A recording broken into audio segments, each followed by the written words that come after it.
Shu fasadni plitka ham zo'r narsa chiqdi-da. Bir marta ustalarga qilgizdirib qo'yasiz, bir necha yillar davomida fasadni remont haqida unutsangiz ham bo'ladi. Mana shu narsani qilib berishganiga 2 yildan o'tibdi. Bu hali ham laklanmagan holatda ekan. Agar laklansa bundan ham chiroyli turar ekan.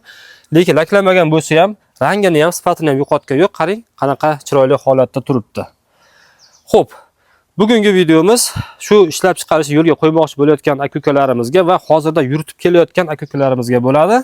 Mana shu ishlab chiqarishini qilayotgan ukamiz shu uskunalarini vaqtlari yo'qligi uchun sotayotganlar ekanlar. Shu sababdan hozir sexga borib uskunalarni ko'rsatamiz. Xo'p, akalar, mana sexga keldik.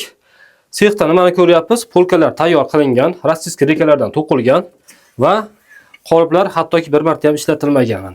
Eng yaxshi qoliplardan olishgan. Mana shundan 10 kvadrat bor ekan va bundan tashqari mana bu sokolnikidan 4 kvadrat.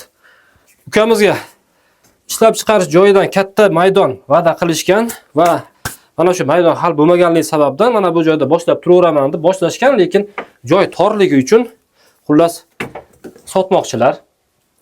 Kurtugalaringdek 10 kvadrat bu qolipdan va 4 kvadrat sokol, bundan tashqari tarozisi va katta tarozisi, quritadigan pushkasi va meshalkasi bor.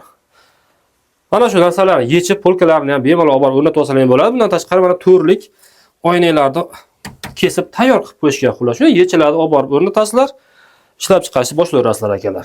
Xo'p akalar, bu meshalkasi bu ham yangi holatda, shu 1-2 marta ishlatilgan xolos. Mana.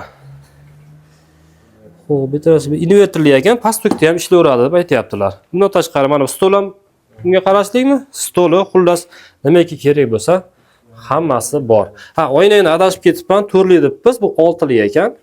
Yaxshi oynadan qo'yganmiz deb aytayaptilar. Ha, kley va ranglari ham bor, bundan tashqari. Ha, mana. Mana bu rangi temir bukadigan apparat. Kley, temir bukadigan. Ha, mana bu temir bukadigan apparatlari ham bor ekan. Mana bunday qilib bukib, orqasiga qo'yib qo'yadigan narsalari.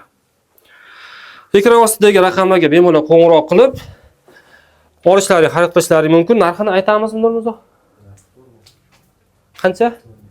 4 ming narx aytishyapti. Bemalol qo'ng'iroq qilib, talashib, tortishib xarid qilib olsalaring bo'ladi akalar.